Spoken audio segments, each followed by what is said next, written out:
لا حول ولا قوة إلا بالله العلي العظيم. أعوذ بالله من الشيطان اللعين الرجيم. بسم الله الرحمن الرحيم. الحمد لله الذي هدانا لهذا وما كنا لنهتدي لولا أن هدانا الله. لقد جاءت رسل ربنا بالحق. الصلاة والسلام على أشرف الأنبياء والمرسلين سیدنا و نبینا و شفیع ذنوبنا و طبیب نفوسنا و حبیب قلوبنا و مولانا بالقاسم محمد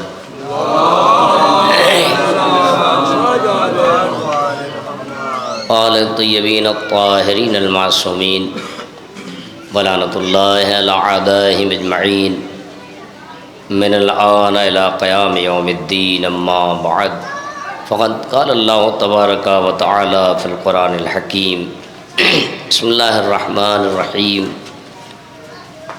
ومن يتول اللہ ورسولہ والذین آمنوا فإن حزب اللہ هم الغالبون. صلوات بر محمد وآلہ. صاحبان ایمان، بزرگان محترم،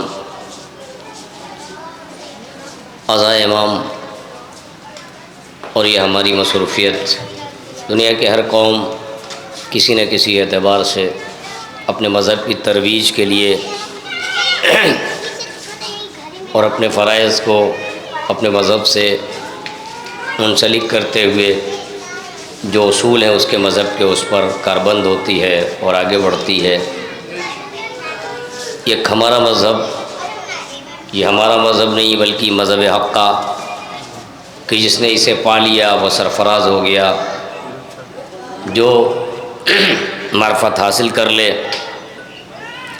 یقیناً وہ انسان دنیا کا محترم انسان، کامیاب انسان.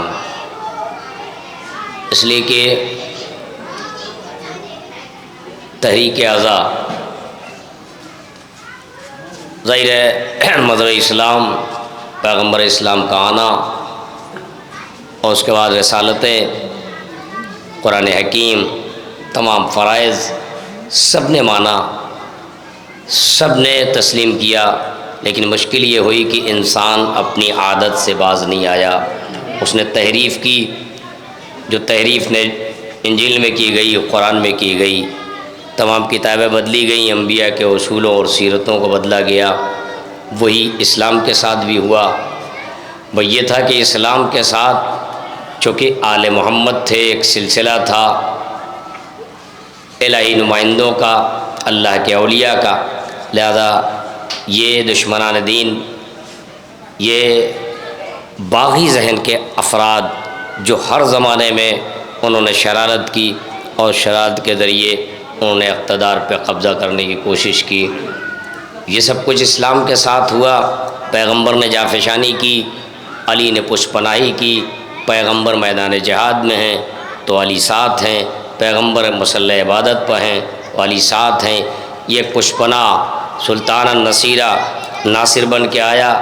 اب تک انبیاء کے ساتھ کوئی علی نہیں تھا، لہذا ان کی شریعتوں کو ان کی امتوں نے پامال کر ڈالا، بکھیر دیا، منتشر کر دیا. نظام بدلے، کتاب بدلی، اصول بدلے.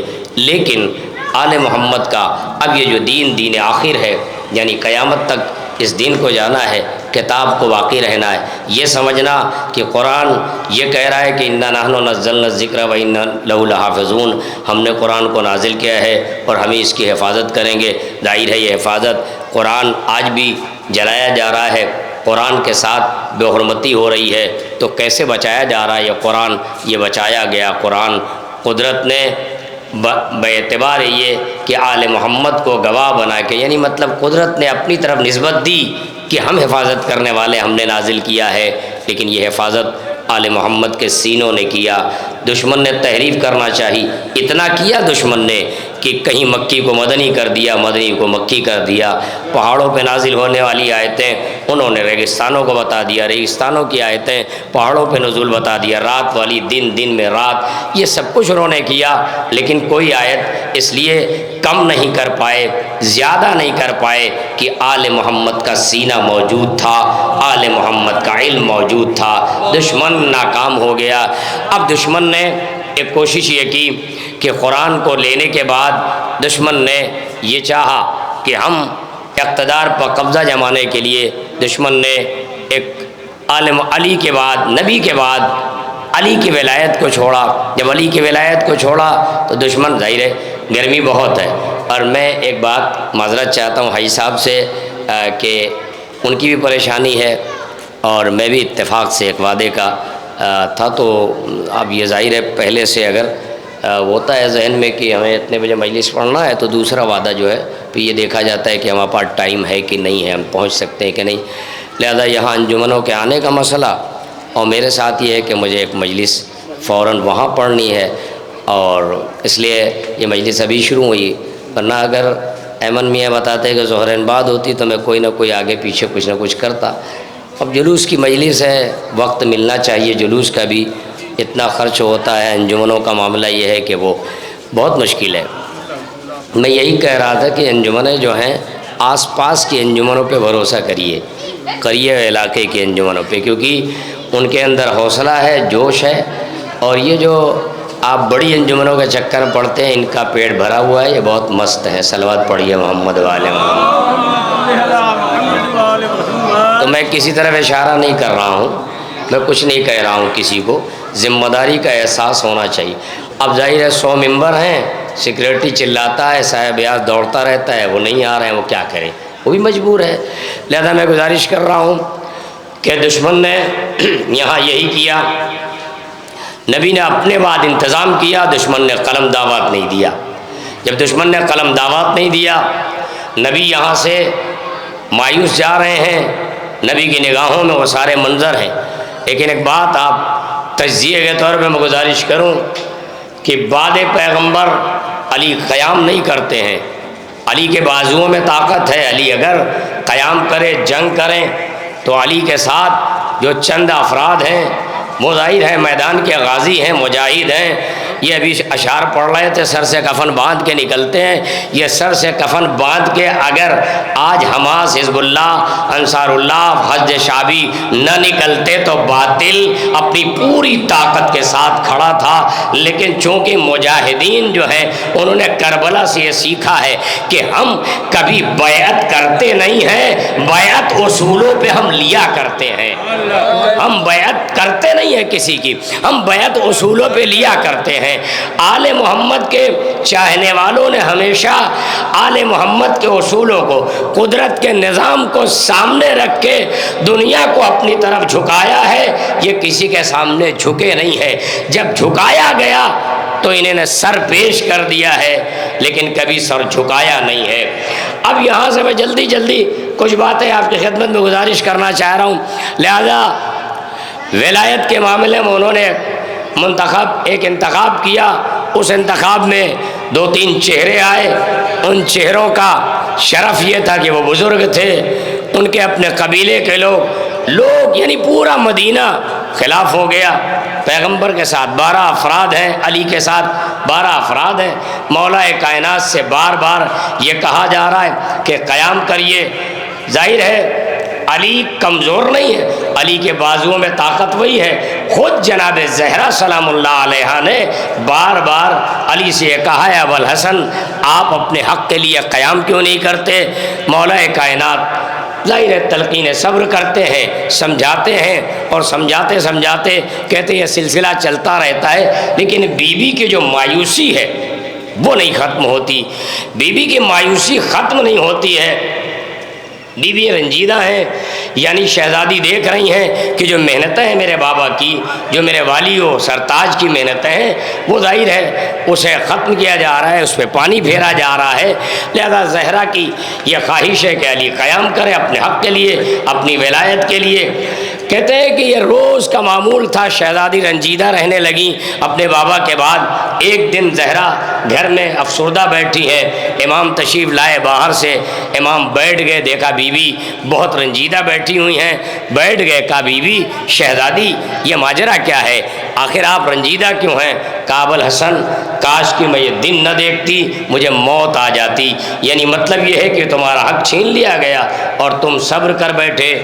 امام صبر کی تلقین کر رہے ہیں، پیغمبر نے وصیت کی تھی ابوالحسن میرے بعد تلوار نہ اٹھانا۔ اب ظاہر وقت کم ہے اس لیے میں تفصیل میں نہیں جانا چاہتا، جلدی جلدی کچھ باتیں میں آپ کی خدمت میں گزارش کرنا چاہ رہا ہوں۔ جناب علی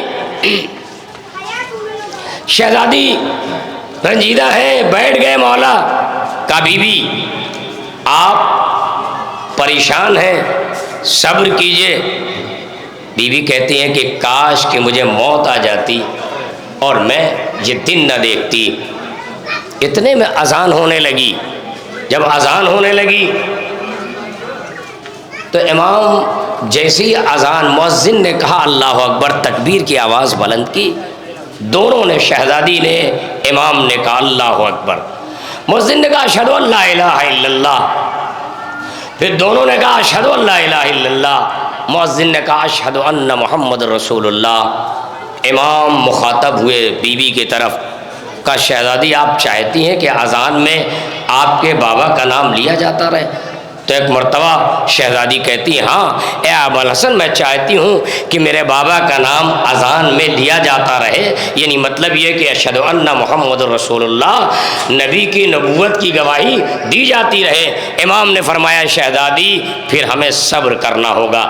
اب آپ اس جملے سے سمجھیے کہ اگر آج پیغمبر اسلام کے اس جانشین نے صبر نہ کیا ہوتا تو نبی کی نبوت کو چھوڑ کے لوگ دین الہی کو چھوڑ کے اپنے آبائی وطن پہ پلٹ جاتے۔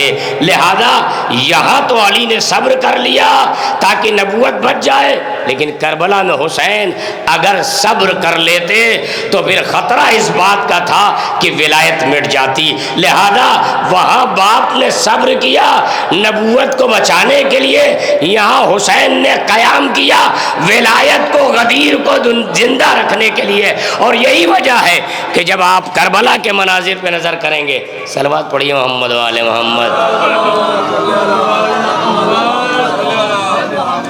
میرے بھیا اگر آپ لوگ جو ہے جلدی سے کر لیں گے تو ٹھیک ہے۔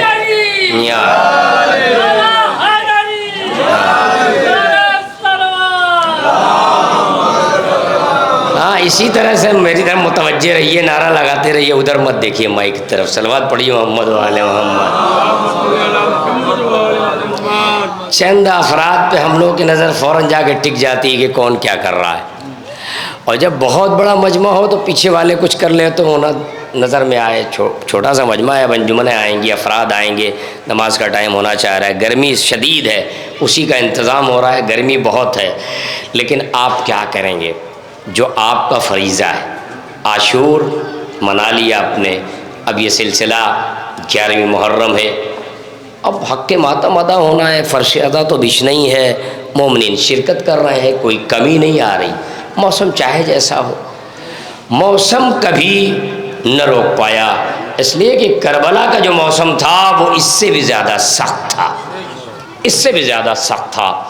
میں گزارش کر رہا تھا کہ قیام علی نے کیا ہوتا تو نبوت خطرے میں تھی، قیام حسین نہ کرتے تو ولایت مٹ جاتی، اس لیے کہ غدیر کے مقابل میں انہیں نے ایک جال بچھایا، ایک چہرہ سامنے کیا، علی گھر کے اندر بیٹھ گئے، یہ سمجھے ہم کامیاب ہو گئے، لیکن علی نے قیام مدینے میں کیا، علی نے مدینہ نہیں چھوڑا، علی کے جانثاروں نے، علی کے چاہنے والوں نے مدینے میں قیام کیا تاکہ دین میں جو کجی آتی ہے اسے سیدھا کر دیا جائے، اس لیے کہ علی تو یہ جانتے ہیں کہ ان کے پاس کوئی علم نہیں ہے، یہ جاہل مطلق ہے۔ جب شریعت کا کوئی مسئلہ آئے گا تو دنیا پلٹ کے ہمارے پاس آئے گی، اور اگر نہیں آئے گی تو سلمان ہیں، ابو ذر ہیں، مقداد ہیں، ظاہر ہے یہ افراد ہیں، یہ مسائل شریعہ کو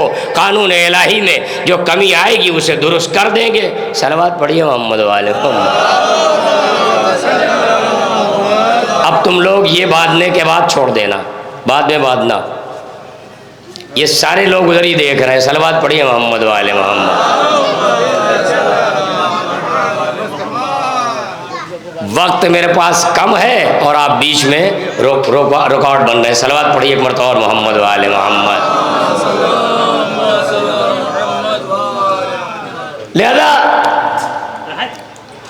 علی نے قیام کیا مدینے میں، پیغمبر کے ان جانثاروں نے، صحابیوں نے، علی کے غلاموں نے بھی مدینے میں قیام کیا۔ مدینے سے ایک شخص باہر گیا صرف۔ تاریخ کے پس منظر میں حقائق کو دیکھیے کہ اسلام بچا کیسے۔ یہ جو آپ فرش میں بیٹھے ہیں، تحریک یہاں تک جو آئی ہے آسان تو نہیں ہے۔ بعد پیغمبر مدینے کے جو حالات تھے، دشمن یہ چاہتا تھا کہ پیغمبر کے غلاموں کو، جانثاروں کو، صحابیوں کو، علی کے چاہنے والوں کو سب کا خاتمہ کر دیا جائے، لیکن علی کے بازوؤں نے وہاں، علی کی جو ہیبت ہے اس نے بچایا۔ ایک امام کے چاہنے والے نے، نبی کے صحابی نے صرف مدینے سے ہجرت کی، باقی سب جمے رہے مدینے میں۔ اب آپ ذرا کیفیت دیکھیں، یہ جو مدینے سے جانے والا ہے یہ کون ہے؟ بلال۔ صرف بلال گئے، باقی سارے کے سارے چاہنے والے مدینے میں۔ تو کیا بات ہے کہ بلال نہیں ٹھہرے اور سب ٹھہرے رہے؟ بھائی اس فلسفے کو سمجھیے، بلال ٹھہرتے تو حکومت کا دباؤ ہوتا کہ اذان بلال کہے، یہ پیغمبر کا مؤذن ہے، یہ رسول کا مؤذن ہے، یہ الہی حکومت کا، اسلامی مملکت کا پہلا مؤذن ہے۔ اگر یہ مدینے میں قیام کرتا اور حکومت کے دباؤ میں یہ اذان کہتا تو ان کی خلافت حقہ ثابت ہو جاتی۔ بلال نے ہجرت کر لی، امام کے دیگر غلاموں نے قیام کر کے بتایا کہ اگر شریعت پہ کوئی آنچ آئی تو ہم شریعت کو بدلنے نہیں دیں گے، اور یہی وجہ ہے کہ وہ حکومت کے تخت پر متمکن رہے۔ لیکن شریعت میں جو کجی آتی تھی، جب اسلام شرمندہ ہونے والا ہوتا تھا تو علی کے غلام، خود علی دربار میں آتے ہیں، مسائل کو حل کرتے ہیں۔ وہ مرحلہ تھا، امام نے صبر کیا تو قرآن بچا، کعبہ بچا، رسالت بچی، اور اس کے بعد اب جب مسئلہ آیا غدیر کا تو پھر دشمن نے وہی کیا۔ کل وہاں اپنا ایک خلیفہ معین کیا، ایک جانشین بنایا پیغمبر کا، اور یہاں دشمن نے غدیر کو یکسر بھلا دیا۔ 1,20,000 حاجیوں کے سامنے پیغمبر اعظم جس نے قرآن بیان کیا، جس نے انہیں ظاہر ہے حج کی تعلیم دی، نماز، روزے، احکام، شریعت سب بتایا، آج 1,20,000 افراد نے یکسر پیغمبر کے اس کلام کو، اس اعلان کو، اس تاکید کو بھلا دیا۔ جب یہ بھلا دیا گیا تو اب مشکل یہ تھی کہ اگر ولایت مٹ گئی تو پھر دین ختم ہو جائے گا۔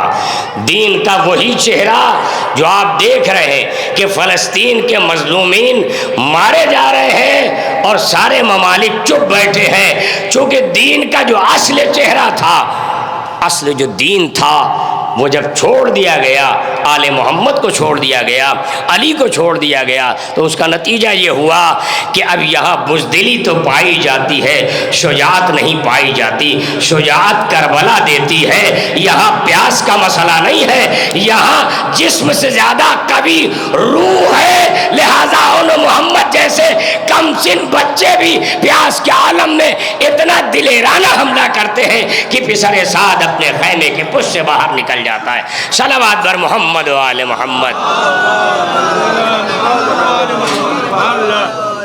بس بیٹا اس کو روک دیجئے، آپ روک دیجئے، نہیں میں مجلس روک دوں گا۔ آپ روک دیجئے، میرے سر پہ آپ سوار ہوں گے، میں مجلس پڑھ رہا ہوں۔ جوڑ لو اس کو، جوڑ جلدی اترو، صلوات پڑھیے محمد و آل محمد۔ جب پروگرام ہوگا تب تم لوگ آؤ گے، اس کے بعد اپنا سسٹم لگاؤ گے اور پیسے لو گے۔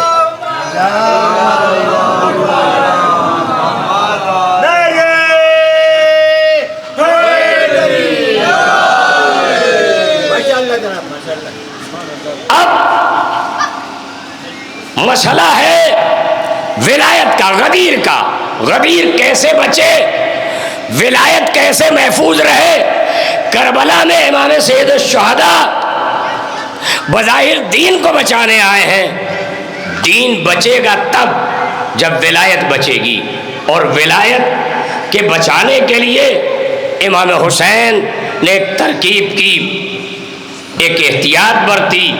کربلا میں امام وہ اپنے ساتھ بچوں کو لے کے آئے۔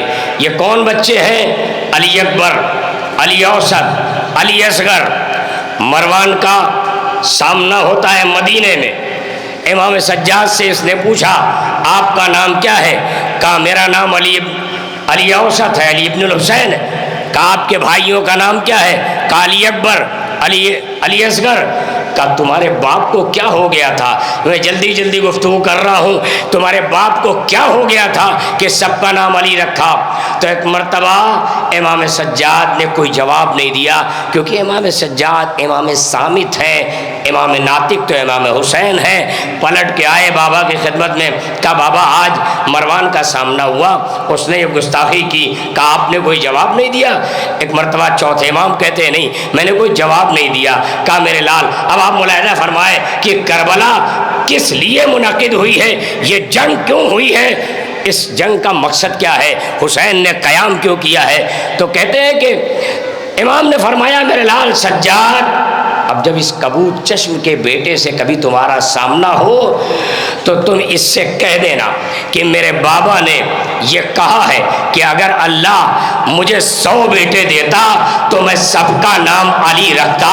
اس کا مطلب یہ ہوا کہ کربلا ولایت کو بچانے کا نام ہے۔ جب ولایت بچ جائے گی تو پھر شریعت بچ جائے گی، نماز بچ جائے گی، روزہ بچ جائے گا، حج بچ جائے گا، اور اگر ولایت نہ بچے تو دین کا اصل چہرہ مسخ ہو جائے گا۔ اور یہی کیا تھا لوگوں نے کہ دین کے چہرے کو مسخ کر دیا۔ امام نے احتیاط برتی، گلدستہ اذان پہ علی اکبر کو کھڑا کیا، تتمہ شہادت میں اپنے لال علی اصغر کو پیش کیا، اور اس کے بعد امام سجاد کو علی کی ولایت کو بچانے کے لیے جب کربلا سے کوفہ سے شام بھیجا تو امام سجاد نے ہر جگہ علی بن کے اپنے دادا کے نام کو روشن کیا، زندگی دی، اور یہیں پہ جناب زینب نے اپنے بابا کے لہجے کو لیا۔ یعنی مطلب اس سے پہلے زینب نے کبھی اپنے بابا کے لہجے میں کلام نہیں کیا۔ یہ دربار یزید ہے جہاں زینب نے خطبہ دیا تو لہجہ علی کا لیا، تاکہ یہ بتایا جائے کہ تم اگر علی کے نام کو مٹانا چاہتے ہو تو ہم علی کی اولاد علی کے نام کو زندگی دینا چاہتے ہیں۔ صلوات بر محمد و آل محمد۔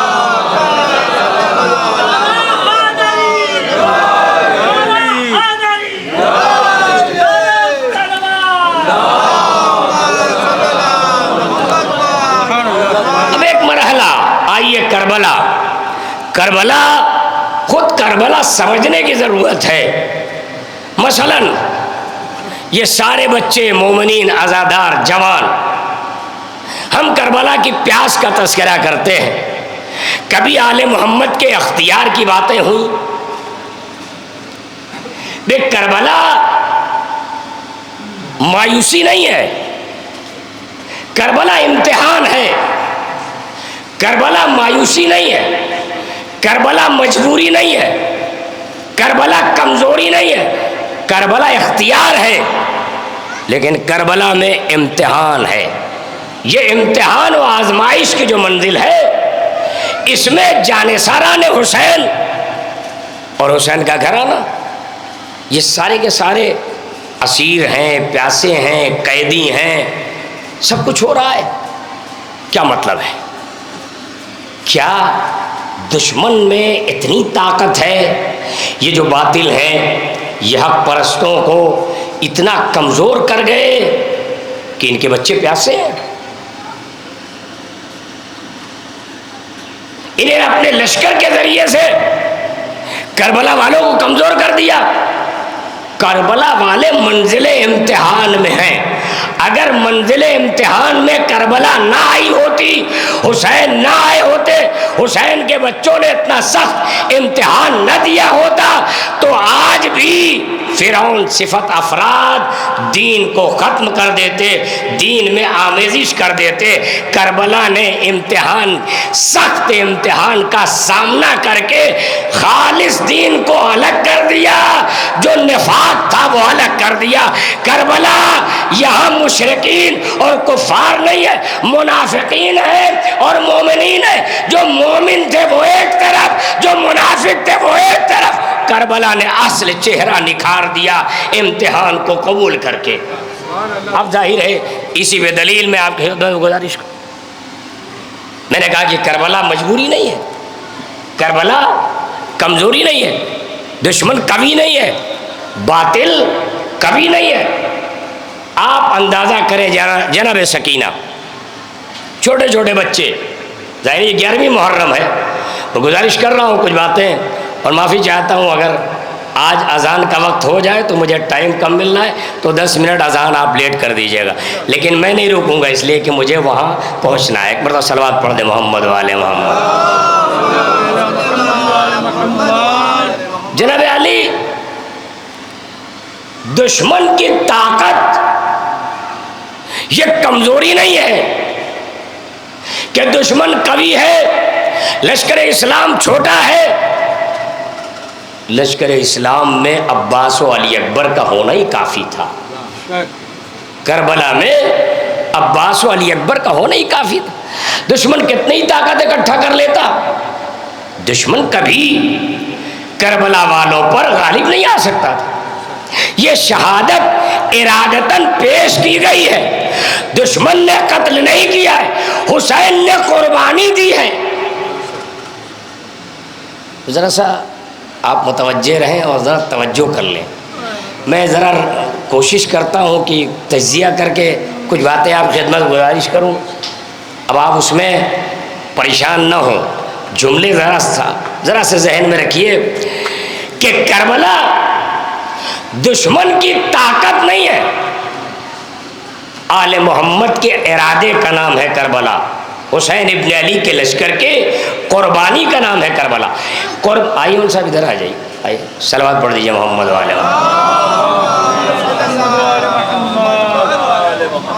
بھیا تھوڑا سا مل کے صلوات پڑھ دیجیے، ہوا چلی ہے.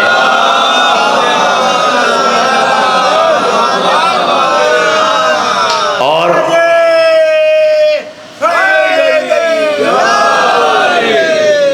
دعا کریے انشاءاللہ بارش، خدا کرے کہ بارش ہو، اس لیے بہت زیادہ پانی کی ضرورت ہے ہر طریقے سے. تو یہ نہ دیکھیے کہ میرا جلوس، میری مجلس، اگر کہیں کبھی خداوند عالم جب ضرورت ہو جس چیز کی، یہ نعمتیں غیر مترتبہ ہے، پانی اس سے بڑی کوئی نعمت نہیں ہے. تو اگر یہ کسی جلوس مجلس، کل 100% انہوں نے دیا تھا بارش ہوگی، نہیں ہوئی. عاشور کے دن کل دیا تھا انہوں نے، نہیں.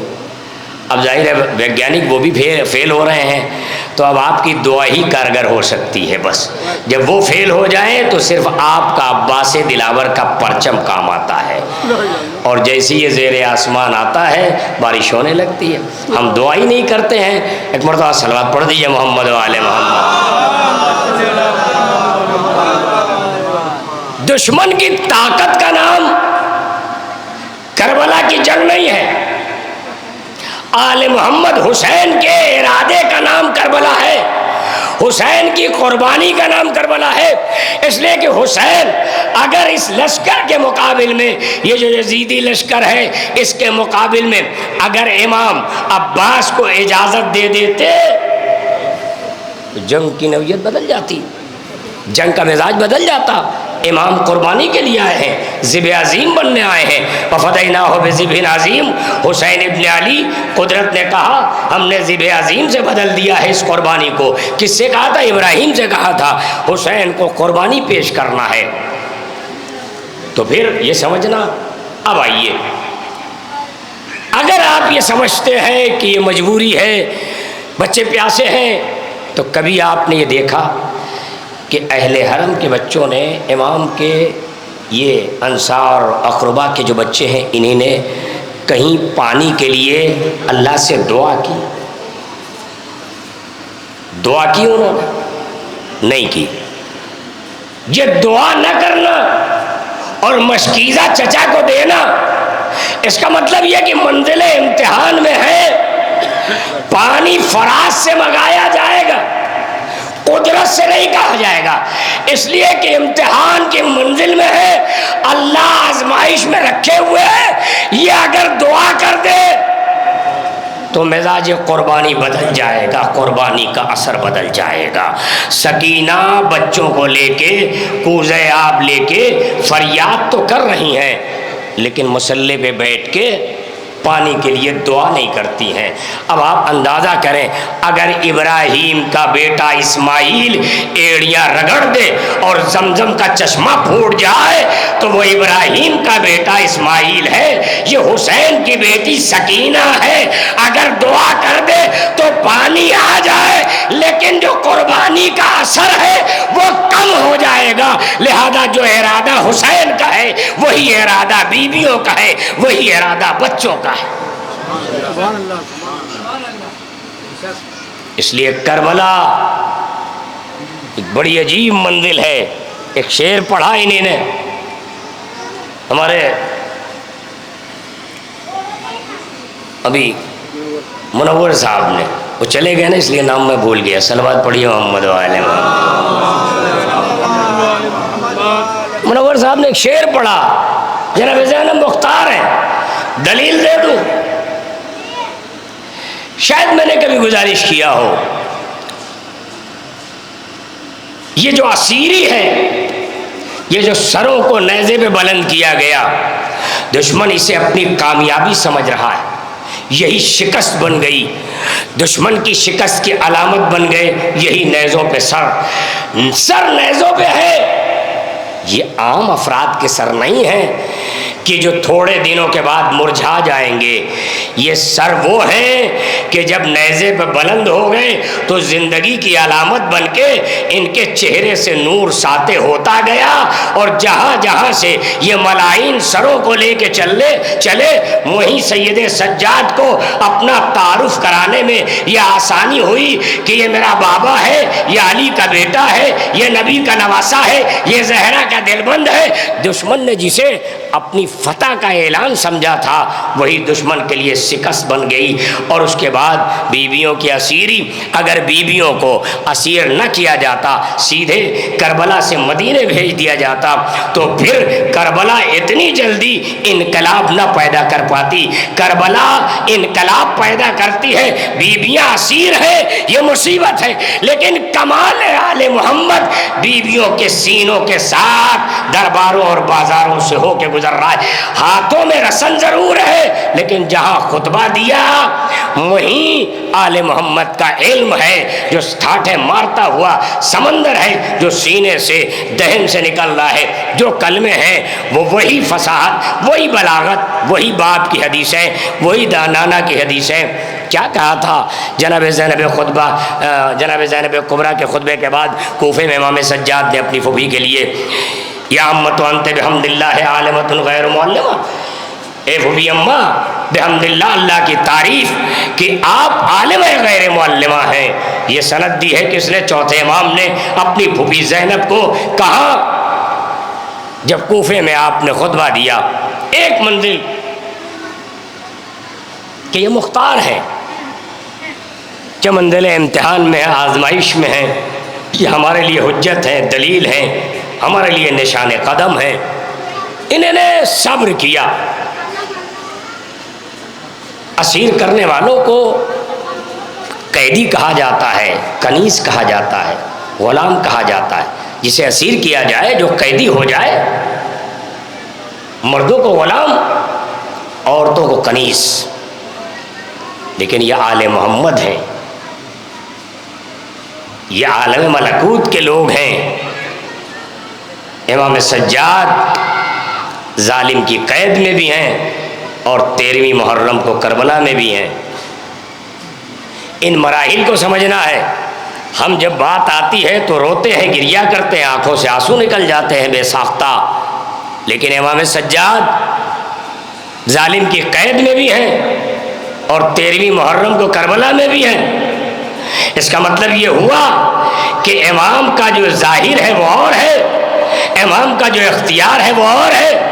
اگر آپ کا بابا، آپ کا دادا علی مرتضیٰ 40 جگہ ایک وقت میں علی پہنچ سکتے ہیں تو امام سجاد، ظاہر ہے میں تفصیل میں نہیں جاؤں گا، میں اختیار کی بات کر رہا تھا کہ اختیار کیا ہے اہل بیت اطہار کا۔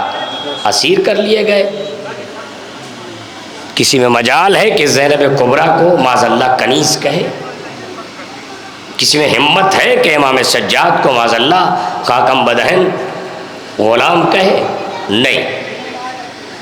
یہ امتحان کی منزل میں گزر رہے ہیں، لیکن ہیبت آل محمد، ہیبت کا عالم یہ ہے کہ کسی میں ہمت نہیں ہے کہ انہیں کنیز اور غلام کہہ پائے۔ اب اس منزل کو ذرا سا سامنے رکھیں اور پھر یہیں سے میں مصائب کی طرف آ جاؤں۔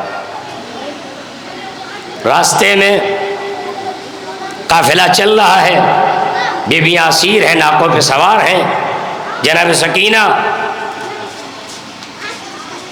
ناکے سے گر گئی۔ کیا ہوا؟ خولی کے ہاتھ میں جو نیزہ ہے اسی پہ امام کا سر ہے، اور ایک مرتبہ وہ نیزہ زمین میں نصب ہو گیا۔ جب وہ نیزہ زمین میں نصب ہو گیا تو اب کیا ہوا؟ زمین میں وہ نیزہ نصب ہوا۔ میں نے گزارش کیا یہ مختار ہے، یہ مختار ہے، انہیں اسیر کیا گیا ہے۔ یہ اگر نہ چاہے تو اختیار کوئی اسیر نہیں کر سکتا۔ یہ منزل امتحان میں ہے، لہذا انہیں کے ہاتھوں میں اسیر رسن ڈال دی گئی، ان کے ہاتھوں میں ہتکڑیاں ڈال دی گئی، ان کے پیروں میں بیڑیاں ڈال دی گئی۔ کہتے ہیں کہ جب نیزہ، جس نیزے پہ سر تھا امام کا، وہ زمین میں نصب ہو گیا تو اب ایک مرتبہ پورا لشکر اس نے کوشش کی کہ یہ سر آگے بڑھے، نیزہ زمین سے نکل آئے اور آگے بڑھایا جائے سر کو۔ پتہ یہ چلا کہ سر آگے بڑھنے کو نہیں، نیزہ زمین سے نکلتا نہیں۔ کیا ہوا یہاں پہ؟ پورے لشکر نے اپنی طاقت لگا دی، زور لگا لیا۔ اب کیا ہوا؟ مجبور ہو کے وہی ملائین جو یہ کہتے ہیں کہ یہ خارجی ہیں، یہ باغی ہیں معاذ اللہ، انہی ملائین کو یہ اقرار کرنا پڑا کہ یہ عام لوگ نہیں ہیں۔ انہیں نے اپنی مجبوری کو سامنے رکھ کر چوتھے امام سے خطاب کیا۔ انداز کچھ بھی ہو، ڈرایا جائے، تازیانہ مارا جائے، انداز کچھ بھی ہو، لیکن ظالم نے التجا کس سے کی؟ امام سے۔ یعنی اگر ایک امام رک گیا تو پھر دشمن میں یا کسی میں طاقت نہیں ہے کہ وہ امام کو مشورہ دے، آگے بڑھائے۔ امام رک گیا تو اب امام آگے بڑھے گا تو امام کے ہی کہنے سے آگے بڑھے گا، کوئی دوسرا۔ یعنی مطلب یہ ہے انہیں بظاہر گرفتار کر لیا گیا، لیکن یہ اپنے آپ میں امام تھے، امام ہیں، امام رہیں گے۔ انہیں اسیر کر کے کوئی قیدی کہے تو صحیح، لیکن یہ مختار ہیں، یہ امام وقت ہے، ان کے مٹھی میں کائنات ہے، ان کے اختیار میں کائنات ہے۔ لہذا کربلا ایک عجیب منزل ہے۔ علماء نے یہاں پہ، صاحبان نظر نے یہ بات لکھی، ایک جملے میں آپ کی خدمت گزارش کر دوں۔ انہوں نے کہا کہ جیسے قرآن کی تفسیر کرتے جاؤ، آج تک کسی آیت کے انتہا تک، یعنی حد آخر، حرف آخر تک نہیں پہنچ پائے لوگ، اور یہ نہ کہہ پائے کہ قلم رکھ دیا ہو کہ اس کے بعد اس آیت کا کوئی اور مطلب نہیں۔ جیسے جیسے لوگ قرآن کی تفسیر کرتے جاتے ہیں، قرآن کا خلاصہ ہوتا جاتا ہے، قرآن مختلف راز، دنیا کے راز جو سینے میں ہیں قرآن کی آیات میں وہ کھلتے جاتے ہیں۔ ویسے علماء کہتے ہیں یہ کربلا ہے۔ کربلا جیسے جیسے بیان ہوتی جائے گی ویسی کربلا کے جو رازہائے سربستہ ہیں وہ دنیا کے سامنے کھلتے چلے جائیں گے۔ کربلا آسان نہیں ہے، یہ ایک راز نہا ہے، یہ راز قدرت ہے، اسے سمجھنا، پڑھنا، سمجھانا یہ بہت مشکل ہے۔ کوئی نہیں جانتا حسین کیا چاہتے ہیں، حسین کا ارادہ کیا ہے، امام نے کیا آگے کا ظاہر ہے پیش خیمہ مسلم کو بھیجا، شہادت ہوئی، امام نے اپنے لشکر کے ساتھ خود شہادت پیش کر دی اور اس کے بعد یہ ذمہ داری اپنے بیٹے سجاد کے حوالے کی۔ ایک مسئلہ، ایک مرحلہ اور ذرا اشارہ کر دوں، مصائب 11ویں محرم کے پڑھے جانا ہے۔ چوتھے امام جب ہنگامے شام غریبہ عصر عاشور گزر گئی، شام غریبہ کا منظر نظر آیا اور ایک مرتبہ دشمن چاروں طرف سے حملہ آور ہو گیا خیام حسینی پر اور دشمن نے آگ لگا دی۔ تو آپ دیکھیے کہ کیا ہوا، یہاں پہ خیمے جل رہے ہیں، زینب عالمہ غیر معلمہ ہیں، جناب زینب یہاں پہ مسئلہ نہیں بیان کرتی۔ یہ پہلی منزل ہے امام سید الشہداء کی شہادت کے بعد کہ شریعت کون بیان کرے گا۔ جناب زینب معاذ اللہ جاہل مسئلہ نہیں ہے، واقف مسئلہ ہے۔ زینب جانتی ہے کہ خیمے میں جل کے مرنا یہ شریعت کو پسند نہیں ہے، جان بچانا یہ شریعت کا حکم ہے، لیکن بیوی نے اس وقت ایک بہترین عمل انجام دیا کہ بیوی چلی اور آنے کے بعد بیوی نے کس سے پوچھا؟ امام سجاد سے پوچھا۔ امام سجاد سے پوچھ کے اسی وقت شہزادی نے تعارف کرا دیا کہ ایک امام اگر شہید ہو گیا تو دوسرا امام اس کی جگہ پر امام سجاد منصب امامت پر فائز۔ کربلا ایک ایسی منزل ہے جسے آسان نہیں ہے۔ ہم کیا سمجھے کربلا، خدا کا شکر ہے یہ جوان، یہ بچے، یہ بیویاں، یہ مومنین، آپ کو خدا محفوظ رکھے، دنیا میں آزاداروں کی اللہ حفاظت کرے، فلسطین کے لوگوں کو اللہ کامیاب کرے، ان کو محفوظ رکھے، مجاہدین کو اللہ کامیابی دے۔ آپ اور ہم بیٹھے ہیں 11ویں محرم، شام کو آپ نے، کل شام کو آپ نے امام کا تعزیہ بڑھایا ہے۔ امام کا لاشا تو بے غسل و کفن پڑا ہوا ہے، آپ نے شام کو تعزیہ بڑھایا، لیکن 10ویں محرم کو جو واقعہ ہوا کہ امام کا لاشا، امام کے جانثاروں کا لاشا بے غسل و کفن زمین کربلا پہ پڑا، اور یہی وہ وجہ ہے کہ 11ویں محرم کو ایک مرتبہ چوتھے امام کے چہرے کا رنگ بدل گیا۔ شام غریبہ کے ہنگام میں آپ دیکھ رہے ہیں کہ کیا رات گزری ہے۔ ایک رات آئی جو شہادت کی خبر لائی، اور ایک رات آئی جو شہادت کی خبر نہیں بلکہ شہادت کے بعد ایک مہر ثبت کی کہ سب مارے گئے، اب کوئی نہیں بچا۔ خیمے جلے، جلتی ہوئی راکھ پہ خیموں کی بیویاں بیٹھی ہیں، بچے بیٹھے ہیں، یہ ہنگام ہے۔ عالم یہ ہے کہ زینب کبھی بچوں کا شمار کرتی ہیں، کبھی ادھر کبھی ادھر، کبھی سکینہ نظر نہیں آتی ہیں، نشیب پہ طرف جاتی ہیں۔ نصف شب ہے، نصف شب میں جانے کے بعد سکینہ کو تلاش کرتے کرتے اپنے بھائی کی طرف گئیں۔ کیا دیکھا کہ بچی اپنے باپ کے سینے پہ سر رکھے۔ یہ سینہ بھی سکینہ کو کیسے ملا؟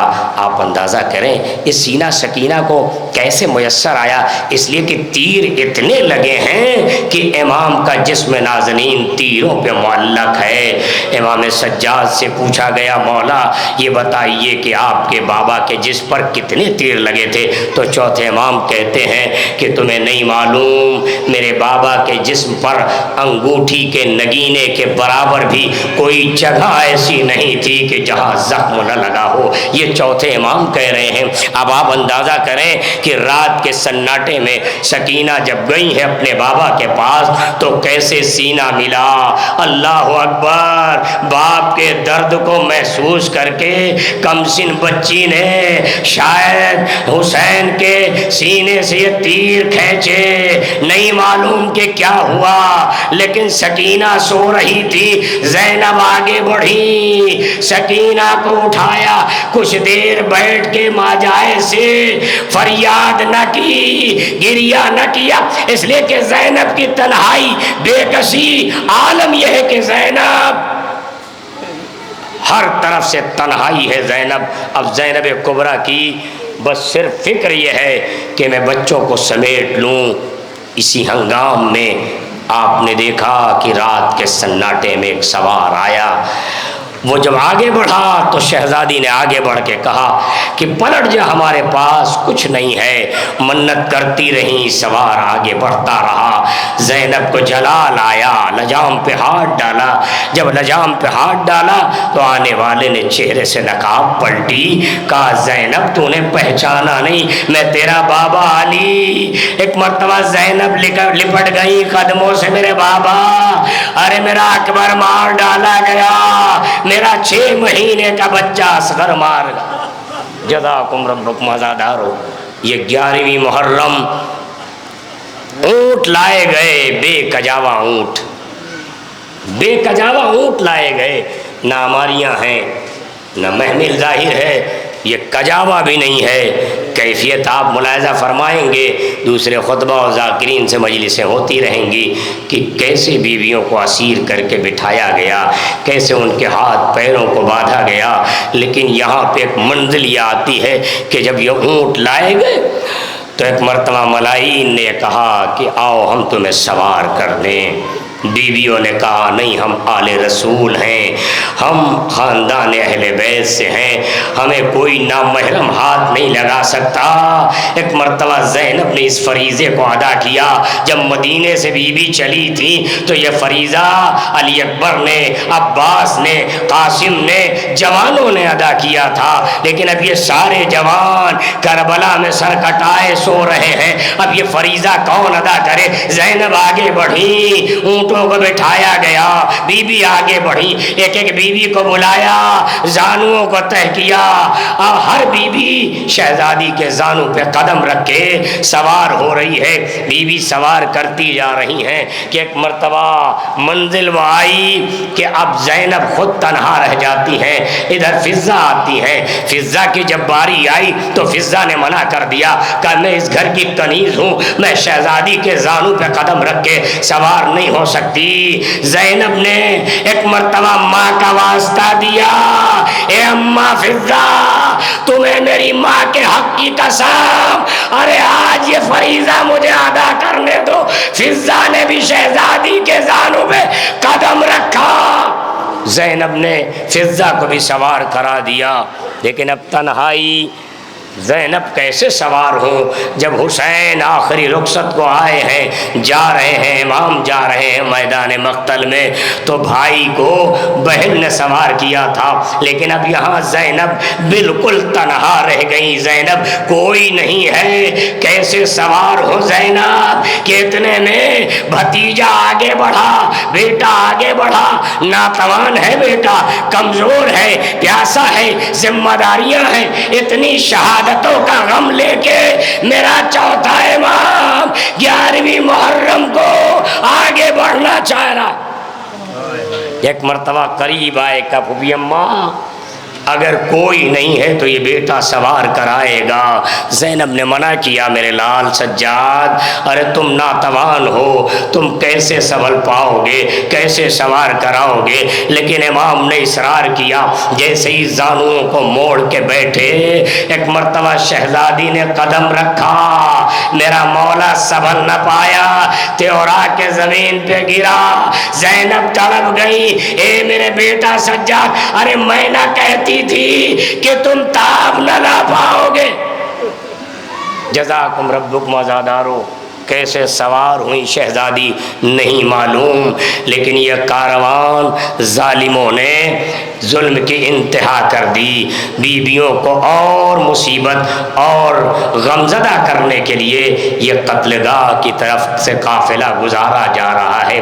جب یہ قتل گاہ کی طرف سے قافلہ گزرنے لگا، ہر بیوی بلندی سے دیکھ رہی ہے، اس کے جگر پارے سر کٹائے مقتل کربلا میں سو رہے ہیں کہ اتنے میں چوتھے امام جیسے ہی اپنے بابا کے لاشے کے قریب گئے، ایک مرتبہ تڑپ جاتے ہیں، ہائے میں کتنا کمزور ہوں، کتنا مجبور ہوں کہ جوان بیٹا ارے بابا کا لاشا بے غسل و کفن پڑا۔